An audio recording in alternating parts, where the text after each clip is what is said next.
Assalamualaikum warahmatullahi wabarakatuh. Saya Nabila Novi Melinda dari S1 Akuntansi di Institut Teknologi dan Bisnis Ahmad Dahlan, Jakarta. Di sini saya akan menjelaskan terkait design thinking dan ide bisnis yang saya buat dengan pendekatan design thinking. Design thinking merupakan proses berulang di mana kita berusaha memahami pengguna, menantang asumsi, dan mendefinisikan ulang masalah dalam usaha untuk mengidentifikasi strategi alternatif dan solusi yang sebelumnya bisa tidak tampak dalam pemahaman awal kita. Tahap-tahap design thinking terdiri dari empathize, yaitu empati, kemudian define, yaitu menentukan, lalu idea, yaitu menghasilkan ide, kemudian prototype, dan test, yaitu uji coba. Untuk tahap yang pertama yaitu empathize, lebih fokus kepada manusia yang terdiri dari observe, yaitu amati, di mana kita mengamati apa yang dilakukan orang atau user dan cara mereka berinteraksi dengan lingkungannya, membantu kalian untuk memahami kebutuhan mereka. Selanjutnya ada engage, yaitu terlibat, di mana terlibat dengan orang secara langsung dapat membantu dalam mengungkapkan cara berpikir dan nilai-nilai yang mereka pegang. Kita dapat mengerti pandangan user melalui cerita dan hal-hal yang mereka lakukan. Yang ketiga ada immerse, yaitu rasakan langsung, di mana setelah kita mengamati dan melibatkan diri dengan user, penting untuk merasakan langsung pengalaman user, temukan atau jika perlu ciptakan pengalaman tersebut agar kalian bisa merasakan situasi yang dialami oleh user. Lalu kenapa kita perlu melakukan empati? Karena sebagai seorang desainer, masalah yang kalian coba selesaikan itu seringkali bukanlah masalah kalian sendiri, melainkan masalah sekelompok orang tertentu. Ketika mereka membuat desain, penting untuk memahami diri mereka dan apa yang penting bagi mereka. Tahap selanjutnya yaitu define atau menentukan, di mana kita menentukan permasalahan, yaitu fokus pada user yang spesifik dan berdasarkan insight dan kebutuhan user. Tahap selanjutnya yaitu idea, menghasilkan ide, di mana kita mengeluarkan ide-ide yang dapat menjadi solusi terhadap permasalahan. Cara menghasilkan idenya, kalian dapat membuat prototype, dapat membuat brainstorming, kemudian membuat mind map, dan membuat sketsa. Tahap keempat yaitu prototype, di mana kita mengaplikasikan ide-ide yang sudah dikumpulkan ke dalam bentuk fisik, dapat berupa catatan post-it yang ditempel di tembok, kegiatan roleplay, objek, atau bahkan storyboard. Yang kelima yaitu tahap tes atau uji coba. Tahap tes adalah peluang untuk memperbaiki solusi kalian dan membuatnya lebih baik lagi. Tahapan ini dapat dilakukan secara berulang sampai kita mendapatkan hasil yang terbaik. Mengapa kita perlu melakukan tes atau uji coba? Karena dengan melakukan tes, kita dapat memperbaiki prototipe dan solusi. Kemudian kita dapat mempelajari user lebih dalam lagi dan mengetes serta memperbaiki pernyataan masalah.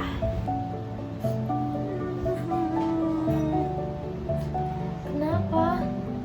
HP aku hilang, Kak. Kok bisa? Ini aku lupa naruhnya di mana.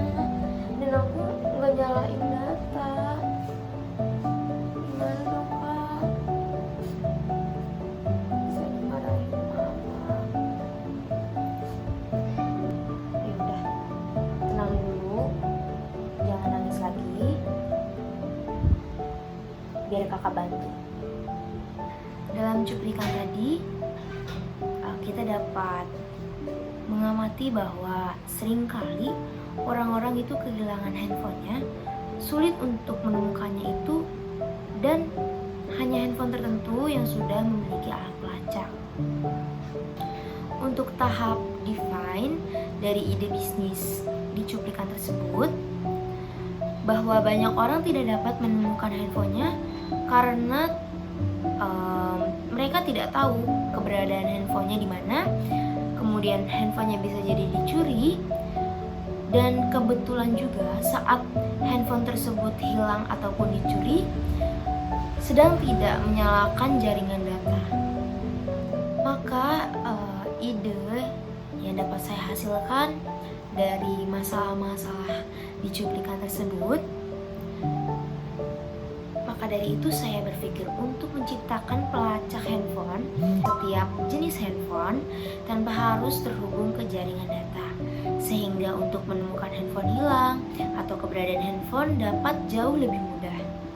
Produk tersebut berupa aplikasi yang mana harus mendaftar terlebih dahulu agar bisa masuk ke aplikasi tersebut dengan memasukkan alamat email atau nomor telepon yang aktif untuk dapat menerima nomor seri untuk akun yang akan digunakan jika handphonenya hilang. Jadi, jika terjadi kehilangan handphone atau handphonenya dicuri, handphone tersebut dapat dicari dengan handphone lain yang juga sudah terdaftar di aplikasi, dan kemudian tinggal mencari handphone yang hilang, serta layar handphone yang hilang itu akan otomatis mati layarnya dengan tulisan handphone hilang, dan dapat dihidupkan kembali jika sudah ditemukan dengan mengklik tombol ditemukan pada handphone yang mencari. Jadi hanya handphone yang sudah terdaftar yang dapat digunakan untuk mencari maupun untuk dicari, dan dapat digunakan untuk HP jenis Android maupun iOS.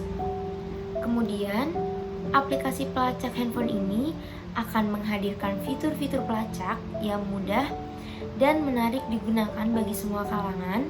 Dan tak lupa, aplikasi ini dapat digunakan dalam keadaan jaringan data off. Alhamdulillahnya kakak udah download aplikasi pelacak, dan kamu udah kan yang kemarin kakak suruh download itu loh. Iya kak, aku udah download yang kakak suruh itu loh. Kemarin sih aku downloadnya. Coba kakak cek ya. Oke kak, ini deh HP kamu ada di sekitaran rumah sih, nggak jauh. Coba kamu lihat. Ya kan? Seriusan kak? Berarti nggak jauh ya? Coba mana kak? Oh iya ya. Alhamdulillah. Ayo kak, kita cari kak.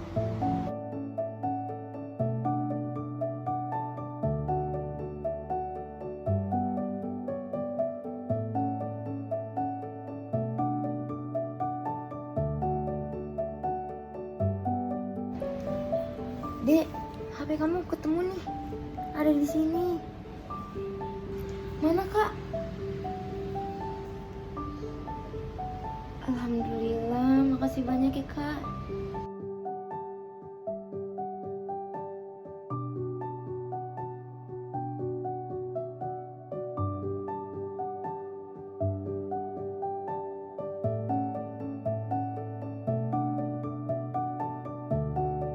Mungkin untuk penjelasan design thinking dan ide bisnis cukup sampai di sini. Kurang lebihnya mohon maaf. Billahi fisabilillah, fastabiqul khairat.